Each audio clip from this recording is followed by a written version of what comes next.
Ever pondered about the series of events that could have led the world to a nuclear apocalypse? The answer lies in the chilling period of history known as the Cold War. This was a time when two superpowers, the United States and the Soviet Union, fought for global dominance not on the battlefield, but in the hearts and minds of people worldwide. The Cold War began after the Second World War, around 1945. The world split into two spheres of influence, with the United States leading the Western Bloc and the Soviet Union leading the Eastern Bloc.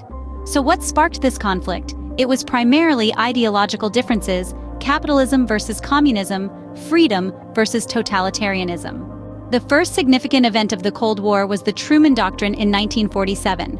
President Truman announced the policy of containment, aimed at preventing the spread of communism. This policy marked the beginning of a series of proxy wars, where the superpowers fought indirectly by supporting opposite sides in other countries' conflicts. In 1948, the Berlin Blockade marked a turning point in the Cold War. The Soviet Union blocked all ground routes to West Berlin, hoping to starve the city into submission. However, the United States and its allies responded with the Berlin Airlift, supplying the city from the air for nearly a year until the Soviet Union lifted the blockade. The 1950s saw the Korean War, where North and South Korea, backed by the Soviet Union and the United States respectively, fought over control of the Korean peninsula. The war ended in a stalemate, with the peninsula divided along the 38th parallel, a division that remains to this day. Fast forward to 1962. The world was on the brink of nuclear war during the Cuban Missile Crisis. The Soviet Union had placed nuclear missiles in Cuba, just 90 miles off the coast of Florida.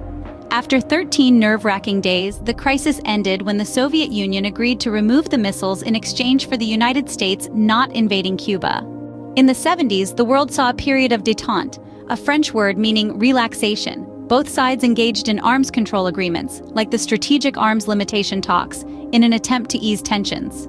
However, the détente ended abruptly with the Soviet invasion of Afghanistan in 1979.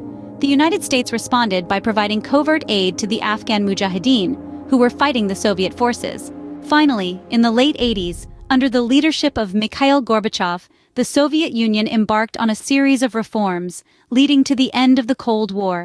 In 1991, the Soviet Union collapsed, marking the end of the 4-decade-long Cold War. In summary, the Cold War was a period of intense rivalry between the United States and the Soviet Union. It was a war of ideologies, fought not on battlefields, but through political maneuvering, economic competition, technological innovation, and proxy wars. It shaped the world we live in today, reminding us of the perils of ideological extremism and the importance of diplomacy in resolving conflicts.